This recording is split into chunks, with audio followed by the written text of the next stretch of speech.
السلام عليكم ورحمة الله وبركاته. كسر هذا Aqoonsoor Online Academy. maanta waxaan ka jawaabayaa su'aalo ka soo noqday barnaamijka Maxaad Akhriday oo aan idinla wadaagnay xalqadiisii u horeysay toddobaadkii dhawaan idinla wadaagi doono xalqadiisii labaad. su'aalahan laga soo weydiiyay ama ka soo noqday barnaamijka waxa kamid ahaa maadaama ku dhigtaan Aqoonsoor Online Academy cashar ku bixisaan iyo maadooyin kala duwan barnaamijtan muhiimadda aad ka leedahay maxay tahay inkastoo aan hordhacay barnaamijkan wax kamid ah ku sheegnay barnaamijkan ujeedooyinka ugu waaweyn aan ka leenahay waxa kamid ah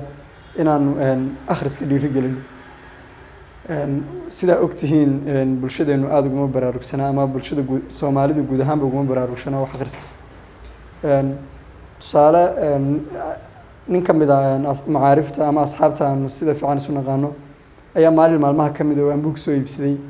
waxa ay weydiiyeen inuu buugan uu fiican yahay imsa laga siiyay سأقول وحلا جسي $12 بسيط واحد كل هيدا PDF حد أنت عين لقى سخ صارس صاحب كيجاس سؤاله أن ودي وكشوا بكرواي وحكم ده صاحبه وشاركة تيم مثال جاسي ويش يشان $12 نجسي كبيه سا يسوى الكيس سيدا وكلا ويكق على سنة بوجاس وحن حسوسي بوجن وحلاقو تلاقي إنه كبيو أما بقرحيو فكر كاجا يا أقوانت هذا halka dharka iyo kabaha aad siibsatay ugu tala gashay inaad muuqaalkaaga guud ku qorxiso marka mar walba waxa muhiim ah inaynu maskaxdeena iyo waxyaabaha aqoonta inuu kordhinaya aynu u qoorno ama ba aynu ku bixino wax u qalma oo aynu lacagteena u qoorno taa bedelkeedana aynu mar walba ku dhiiranaano oo aynu mar walba xasuusnaano waxyaabaha iyo buugta aynu siibsanay inaynu akhrino oo aynu aqoonteena ku bixino sidoo kale waxaan doonayaa barnaamijkan inaad la wadaago inay wali socdaan diiwaangelinta koorasyadii aan hore u shaacinay koorasyadaas aan shaacinay waxa kamid ah koorasyo xisaaba oo aan ugu talagalay heerar kala duwan ee dadka ama heerar kala duwan ee bulshada haddii aad tahay qof wax fiican ka yaqaana xisaabta waxaad u baahan tahay inaad kordhiso haddii aad tahay qof ay ku adag tahay oo si gaara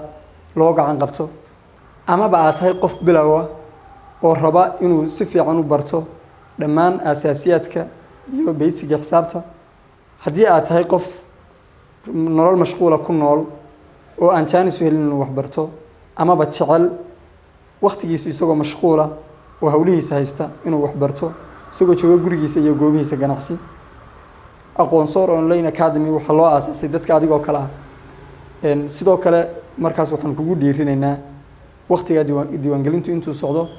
inaad fursadahaas ka faa'iideysato waxa suura ah noloshaada inaanay mar dambe ku soo mari doonin marka mar labaad iyo mar saddexaad ba waxaan kugu dhiirinaynaa inaad isdiiwaangeliso inaad la wadaagto qof kasta oo aad la jeceshahay inuu fursadan ama baad u aragto inay fursadan anfacayso aad iyo aad baa mahadsantihiin assalaamu calaykum waraxmatullaahi wabarakaatuh